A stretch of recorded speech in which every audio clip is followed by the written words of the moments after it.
வணக்கம். இந்திய நேரப்படி மாலை 6 மணி விரைவு செய்திகள். அமமுக பொதுச் செயலாளர் டிடிவி தினகரன் வெளியிட்டுள்ள அறிக்கையில், ஆங்கிலேயர்களின் கொடூர தாக்குதலில் உயிர் போகும் நிலைக்கு தள்ளப்பட்டு இரத்த வெள்ளத்தில் மிதந்த போதிலும் தன் கையில் இருந்த தேசிய கொடியை உயர்த்தி பிடித்த கொடிகாத்த குமரனின் பிறந்த தினம் இன்று எனவும், தன் இளமையை பருவத்தில் பாதியளவு கூட அனுபவிக்காமல் தாய்நாட்டின் விடுதலைக்கான வேள்வியில் தன் உயிரையே தியாகம் செய்த திருப்பூர் குமரன் அவர்களின் வீரத்தையும் தியாகத்தையும் அவர் பிறந்த நாளில் போற்றுவோம் என தெரிவித்துள்ளார். ராணிப்பேட்டை நகராட்சிக்கு உட்பட்ட சந்தைமேடு பகுதியில் 3,75,00,000 மதிப்பீட்டில் நிறுவப்பட்டுள்ள மாவட்ட நூலக அடிக்கல் நாட்டு விழா நடைபெற்றது. இதற்கு தமிழக கைத்தறி மற்றும் துணிநூல் துறை அமைச்சர் ஆர் காந்தி சிறப்பு விருந்தினராக கலந்து கொண்டு சிறப்பு பூஜைகளை மேற்கொண்டு கட்டுமான பணிகளுக்கு அடிக்கல் நாட்டி தொடங்கி வைத்தார். நிகழ்ச்சியில் மாவட்ட ஆட்சியர் சந்திரகலா, நகரமன்ற தலைவர் சுஜாதா வினோத் மற்றும் அரசு அதிகாரிகள், மக்களால் தேர்ந்தெடுக்கப்பட்ட உள்ளாட்சி பிரதிநிதிகள் என ஏராளமானோர் கலந்து கொண்டனர். ஒகேனக்கல் காவிரி ஆற்றிலிருந்து தருமபுரி மாவட்டத்தில் உள்ள ஏரி குளங்களுக்கு தண்ணீர் கொண்டு வரும் வகையில் காவிரி உபர்நீர் திட்டத்தை நிறைவேற்ற வலியுறுத்தி தருமபுரி மாவட்டம் முழுவதும் இன்று அரை நாள் முழு கடையடைப்பு போராட்டம் நடைபெற்றது. இந்நிலையில் செய்தியாளர்களை சந்தித்த பாமக கௌரவ தலைவர் ஜி.கே. மணி, காவிரி உபரிநீர் திட்டத்தை நிறைவேற்ற வலியுறுத்தி நடைபெற்ற முழு கடையெடுப்பிற்கு முழு ஒத்துழைப்பு அளித்த வணிகர்களுக்கு நன்றி தெரிவித்துள்ளார்.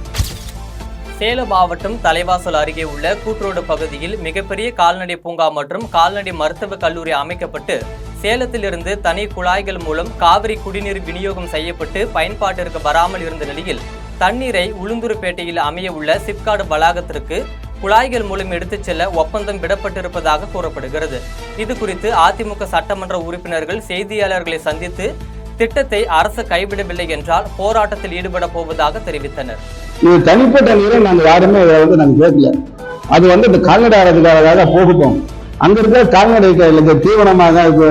அங்க இருக்கிற பகுதியெல்லாம் இந்த தண்ணீர் தேவையை நிறைய இருக்கிறது என்பதற்காக யாரும் எடுக்கலன்னாலும் இந்த அரசு செவி சாய்க்காம இன்னைக்கு தண்ணி விற்க பாக்குறாங்க. இதை வன்மையாக கண்டிக்கிறோம் நாங்க. ஏன்னா விவசாயிகள் உபத்தொழில இன்னைக்கு விவசாயிகள் வாழ்வாதாரத்தை கிடைக்கின்ற விதமாக இந்த திட்டத்தை கொண்டு போறாங்கிற நேரத்துல வன்மையாக கண்டிச்சு இந்த அரசு உடனே இதை கைவிட நேரத்தில் கேட்டுக்கொண்டு, அப்படி கைவிடப்படவில்லை என்றால் விவசாயிகளை திருட்டி ஒரு மிகப்பெரிய போராட்டம் நாங்க நடத்துறோம் என்பதை இன்னைக்கு நேரத்தை தெரிவிச்சுக்கிறேன். இன்னைக்கு மாவட்ட நிர்வாகத்தை கூட போய் நாங்க அறிவுறுத்தி வந்திருக்கோம். நாங்க இந்த ஒரு 3 எம்எல்ஏ அவர் ஒன்றிய குழு தலைவர் எல்லாம் போயிட்டு அறிவுறுத்தி வந்திருக்கிறோம். அவங்க கிட்ட ஒரு மனுவும் கொடுத்துட்டு வந்திருக்கிறோம். இதை உடனே அரசு செவி சாய்க்கின்றதுல இந்த நேரத்தில் கேட்டுக்கொள்கிறேன். இந்த திட்டத்தை உடனே கைவிட வேண்டும் என்பதை நாங்க 3 ஆயுதமாக இருக்கிறோம் என்று நேரத்தில் கேட்டுக்கொள்கிறேன். புதுக்கோட்டை மாவட்டம் மீன்பிடி துறைமுகத்தில் இருந்து மீன்பிடிக்க சென்ற 18 மீனவர்களை இலங்கை ரோந்து படையினர் கைது செய்தனர். இதில் படகோட்டிய 4 நபர்களுக்கு 18 மாத சிறை தண்டனையும் மீதமுள்ள 13 மீனவர்களை விடுதலை செய்வதாக இலங்கை நீதிமன்றம் தீர்ப்பளித்தது. இதனையடுத்து விடுதலை செய்யப்பட்ட மீனவர்கள் ஒரு சில தினங்களில் தாயகம் திரும்புவார்கள் என எதிர்பார்க்கப்படுகிறது. திருவெரும்பூர் ITI மற்றும் துவாக்குடி அரசு கலைக்கல்லூரி எதிரே செயல்படும் அரசு மதுபான கடைகளை மூடக்கோரி இந்திய மாணவர் சங்க மாவட்ட தலைவர் பைரவளவன் தலைமையில் போராட்டம் நடைபெற்றது.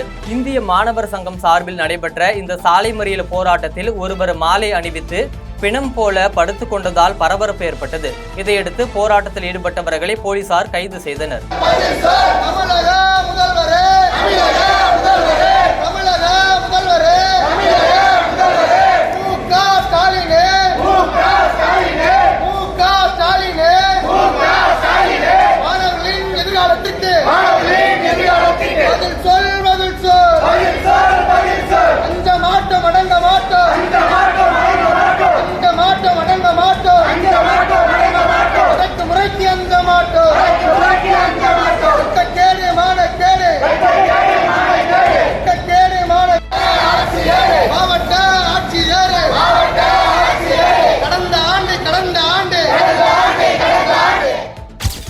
சென்னை மதுரவாயல் கிருஷ்ணா நகர் 28வது தெருவில் வசித்து வரும் நடிகை சோனா வீட்டிற்குள் மர்ம நபர்கள் சிலர் கத்தியுடன் புகுந்து கொள்ளையடிக்க முயன்ற போது நடிகை சத்தமிட்டு கூச்சலிடவே மர்ம நபர்கள் அங்கிருந்து இருசக்கர வாகனத்தில் தப்பிச் சென்றனர்.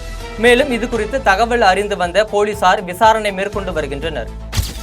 கரூர் மாவட்டம் குளித்தலை ஒன்றியம் சத்தியமங்கலம் ஊராட்சியில் புதிதாக கட்டப்பட்ட அங்கன்வாடி மையத்தை MLA மாணிக்கம் காந்தி ஜெயந்தி நாளன்று ரிப்பன் வெட்டி திறந்து வைத்தார். இதனைத் தொடர்ந்து அங்கன்வாடி மையத்திற்குள் குழந்தைகள் கற்பதற்காக வரையப்பட்டிருந்த தேசிய கொடி, தேசிய தலைவர்களின் படங்கள், பழங்கள் மற்றும் காய்கறிகள் ஆகியவற்றின் கீழ் எழுதப்பட்டிருந்த எழுத்துக்களில் பிழைகள் இருந்ததைக் கண்டு பொதுமக்கள் அதிர்ச்சி அடைந்தனர். தேனி மாவட்டம் சின்னமனூர் செல்லும் சாலையில் உள்ள காவல் நிலையம் அருகில் ஓட்டுநர் பயிற்சி பள்ளி அலுவலகத்தை உரிமையாளர்கள் திறப்பதற்கு வந்தபோது பூட்டு உடைக்கப்பட்டு இருந்ததைக் கண்டு அதிர்ச்சி அடைந்து உள்ளே சென்று பார்த்தபோது 2 செல்போன்கள் 10,000 ரூபாய் பணம் ஆகியவை திருடப்பட்டுள்ளது. இது குறித்து தகவல் அறிந்து வந்த போலீசார் வழக்கு பதிவு செய்து விசாரணை மேற்கொண்டு வருகின்றனர். குடியாத்தத்தில் டிஎஸ்பி ராமச்சந்திரன் தலைமையில் ஆந்திரா மற்றும் கர்நாடகா செல்லும் சாலைகளில் இருந்து வரும் கனரக வாகனங்கள் மற்றும் இலகுரக வாகனங்களை போலீசார் இரவு நேரத்தில் திடீர் சோதனை மேற்கொண்டனர். மேலும் வெளி மாநில பதிவு எண் கொண்ட வாகனங்களின் பதிவு எண்களையும் பதிவு செய்தனர். இந்த திடீர் வாகன சோதனையால் குடியாத்தம் பகுதியில் பரபரப்பான சூழல் காணப்பட்டது. மதுரையில் தொடங்கப்பட்ட ஸ்பெயினின் பிரபலமான தனியார் அகாடமியில் கௌரவ விருந்தினராக மிகுவேல் காசல், தனியார் அகாடமி இந்திய பள்ளிகளின் தொழில்நுட்ப இயக்குனர் மற்றும் முன்னணி பயிற்சியாளர் பலர் கலந்து கொண்டனர். நிகழ்ச்சியில் தன்னிகரில்லா கால்பந்து பயிற்சியை உறுதிப்படுத்தும் நோக்கில் தங்கள் கருத்துக்களை பகிர்ந்து கொண்டனர்.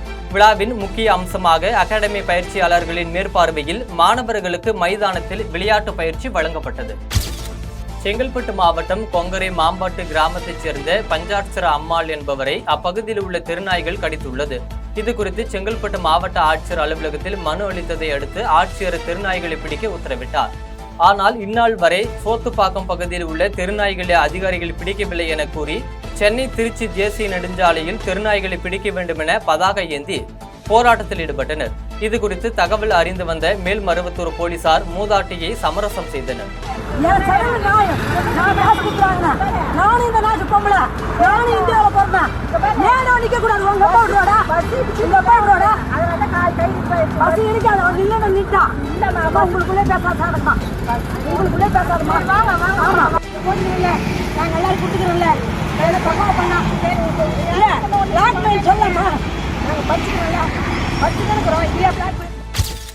தேசிய பால் உற்பத்தியாளர்கள் துறை சார்பில் குடியாத்தம் அடுத்த செங்குன்றம் பகுதியில் பால் கொள்முதல் செய்யும் பெண் உற்பத்தியாளர்களுக்கு ஊக்கத்தொகை மற்றும் பால் கொள்முதலுக்கான உபகரணங்கள் வழங்கும் நிகழ்ச்சி நடைபெற்றது.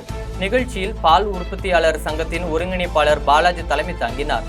இதில் சிறப்பு அழைப்பாளராக நிறுவன மேலாளர் உதயகுமார் கலந்து கொண்டு பெண் பால் உற்பத்தியாளர்களுக்கு போனஸ் மற்றும் ஊக்கத்தொகை உள்ளிட்டவை வழங்கினார்.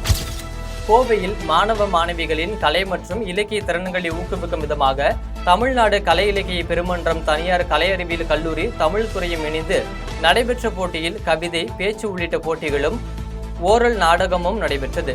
இதில் தமிழ்நாடு சிறுபான்மை ஆணைய உறுப்பினர் முகமது ரஃபி கலந்து கொண்டு போட்டியில் வெற்றி பெற்றவர்களுக்கு பரிசுகளை வழங்கி பாராட்டினார்.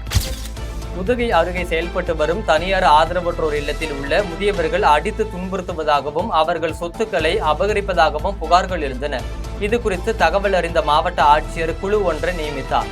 இதில் உதகை கோட்டாட்சியர் மகாராஜா, நகராட்சி ஆணையாளர் ஜஹாங்கீர் பாஷா, தனி தாசில்தார் சங்கீதா ராணி ஆகியோர் இல்ல நிர்வாகி தஸ்தகிரியிடம் விசாரணை மேற்கொண்டனர். விசாரணையில் குற்றங்கள் உறுதியானதை தொடர்ந்து ஆதரவற்றோர் இல்லம் மீட்கப்பட்டு உதகை நகராட்சி நிர்வாகத்திடம் ஒப்படைக்கப்பட்டது. நீலகிரி மாவட்டம் பந்தலூர் மற்றும் அதன் சுற்றுவட்டார பகுதிகளில் 2 காட்டு யானைகள் தேயிலை தோட்டம் குடியிருப்பு பகுதிகளுக்குள் உலா வந்து கொண்டிருந்த நிலையில் அதிகாலை 3 மணி அளவில் சேரங்கோடு ஊராட்சி ஒன்றிய நடுநிலைப் பள்ளியில் உள்ள சத்துணவு கூடத்தை உடைத்து சேதப்படுத்தி சென்றுள்ளது. இந்நிலையில் இது குறித்து கல்வித்துறை அதிகாரிகள் அப்பகுதியில் ஆய்வு மேற்கொண்டு வருகின்றனர். சுதந்திர போராட்ட வீரர் திருப்பூர் குமரனின் 120வது பிறந்தநாளை ஒட்டி திருப்பூர் ரயில் நிலையம் அருகே உள்ள திருப்பூர் குமரன் நினைவிடத்தில் மாவட்ட ஆட்சித்தலைவர் கிறிஸ்துராஜ், திருப்பூர் தெற்கு சட்டமன்ற உறுப்பினர் செல்வராஜ், மாநகராட்சி மேயர் தினேஷ்குமார் உள்ளிட்டோர் அவரது திருவுருவ சிலைக்கு மலர் மாலை அணிவித்து மரியாதை செலுத்தினர். அப்போது தியாகி குமரனுக்கு வெண்கல சிலை அமைக்க வேண்டும் என அவரது வாரிசுதாரர்கள் மாவட்ட ஆட்சியரிடம் கோரிக்கை விடுத்தனர். ராணிப்பேட்டை மாவட்டம் ஆற்காடு அடுத்த விளாப்பாக்கம் பகுதியில் உள்ள அறிஞர் அண்ணா அரசு மேல்நிலைப் பள்ளியில் பயிலும் மாணவர்கள் நாட்டு நலப்பணி திட்டம் என்ற விழிப்புணர்வு நிகழ்ச்சி தலைமை ஆசிரியர் குமரன் தலைமையில் நடைபெற்றது. இதில் பிளாஸ்டிக் இல்லா தமிழகம் உருவாக்குவோம் என்ற விழிப்புணர்வு பிரச்சார பேரணியை மாணவர்கள் பதாகைகள் கையில் ஏந்தியவாறு விழிப்புணர்வு ஏற்படுத்தினர். கன்னியாகுமரி மாவட்டம் ஈத்தாமொழி அருகே காற்றடி தட்டு பகுதியைச் சேர்ந்த சுயம்புலிங்கம் என்பவர் மீது பல்வேறு வழக்குகள் உள்ள நிலையில் நிபந்தனை ஜாமீனில் காவல் நிலையத்தில் கையெழுத்திட சென்றபோது தனிப்படை போலீசார் அவரை சுற்றி வளைத்து விசாரணைக்காக அழைத்துச் சென்றனர். இது குறித்து அவரின் மனைவி மாவட்ட ஆட்சியர் அலுவலகத்தில் புகார் மனு அளித்த நிலையில் கணவர் உயிருக்கு ஆபத்து என்றும் அவரை மீட்டு தர வேண்டும் என்றும் கோரிக்கை விடுத்துள்ளார். பேர் சகி, எங்கள் ஊர் காற்றாடி தட்டு. என் கணவருக்கு பேரில் கொஞ்சம் வழக்குகள் இருக்குது. அவங்க வந்து எல்லா இதுலேயுமே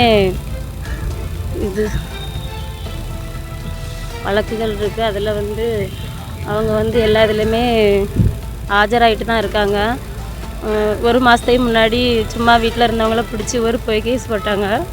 அதில் இத்தம்பளி காவல் நிலையத்தில் கையெழுத்து போட்டுட்ருக்காங்க. காலையில் 9:50க்கு கையெழுத்து போட போனாங்க. அவங்க அங்கே வச்சு பிடிச்சி ஆறுமுகம்னு சொல்லுவாங்க, அவங்க டீம் பிடிச்சி என் கணவரை சுற்றுவேன்னு சொல்லி கொண்டு போயிருக்காங்க. அவருக்கு எந்த கேஸும் இழுவையில் கிடையாது. எல்லாம் கரெக்டாக கோர்ட்டில் ஆஜராகிட்டு தான் இருக்காங்க. அதனால் அவருக்கு உயிருக்கு எந்த ஆபத்து வந்தாலும் அதுக்கு போலீஸ் தான் பொறுப்பு.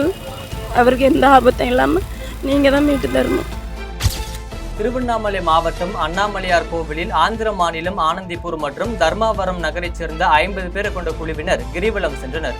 இவர்கள் 14 கிலோமீட்டர் மலையை சுற்றி சிவன், பார்வதி மற்றும் விநாயகர், முருகன் வேடம் அணிந்து கோலாட்டம், கும்மியாட்டம், குச்சிப்புடி நடனமாடியும் பாட்டு பாடியும் கிரிவலம் மேற்கொண்டனர்.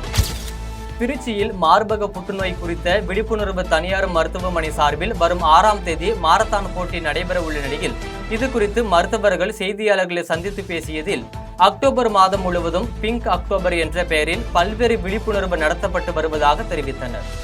Breast cancer detected early is completely curable.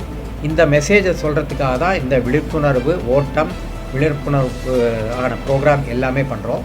என் கூட நான் டாக்டர் கோவிந்தராஜ், மார்பக புற்றுநோய் அறக்கட்டளையின் chairman, doctor G Viswanathan hospital chairman.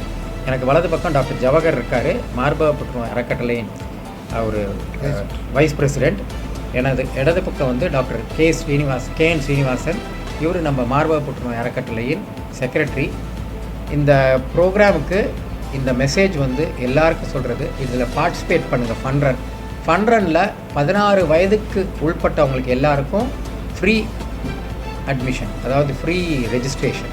16 வயதுக்கு மேற்பட்டவங்க அவங்க அந்த ரெஜிஸ்ட்ரேஷனுக்கு நம்ம வெப்சைட் www.breastcancerfoundation.in போய் ரெஜிஸ்டர் பண்ணி அவங்க ரெஜிஸ்டர் பண்ணிக்கலாம். 21.1Kக்கு ரெஜிஸ்டர் பண்ணுறவங்க அதே வெப்சைட்டில் போய் ரெஜிஸ்டர் பண்ணலாம். காஞ்சிபுரம் மாவட்டம் ஸ்ரீபெரும்புதூர் ஊராட்சி ஒன்றிய அலுவலகத்தில் அனைத்து வகையான மாற்றுத்திறனாளிகளுக்கான புது அடையாள அட்டை பெறுதல் மற்றும் பழைய அடையாள அட்டை புதுப்பித்தலுக்கான சிறப்பு முகாம் நடைபெற்றது. இந்த முகாமில் ஸ்ரீபெரும்புதூர் கோட்டாட்சியர் சரவணக்கண்ணன், ஸ்ரீபெரும்புதூர் திமுக ஒன்றிய கவுன்சிலர் பரமசிவம் கலந்து கொண்டு ஊனமுற்றவர்களுக்கான புதிய அடையாள அட்டையை வழங்கினார்.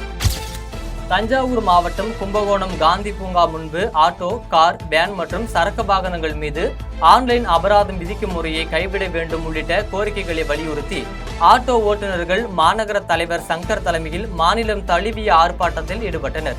இதில் CITU மாவட்ட தலைவர் கண்ணன், சாலை போக்குவரத்து மாநில பொருளாளர் பார்த்தசாரதி, ஆட்டோ கௌரவ தலைவர் செந்தில்குமார் ஆகியோர் கலந்து கொண்டு தங்களது கோரிக்கைகளை வலியுறுத்தி கண்டன முழக்கங்களை எழுப்பினர்.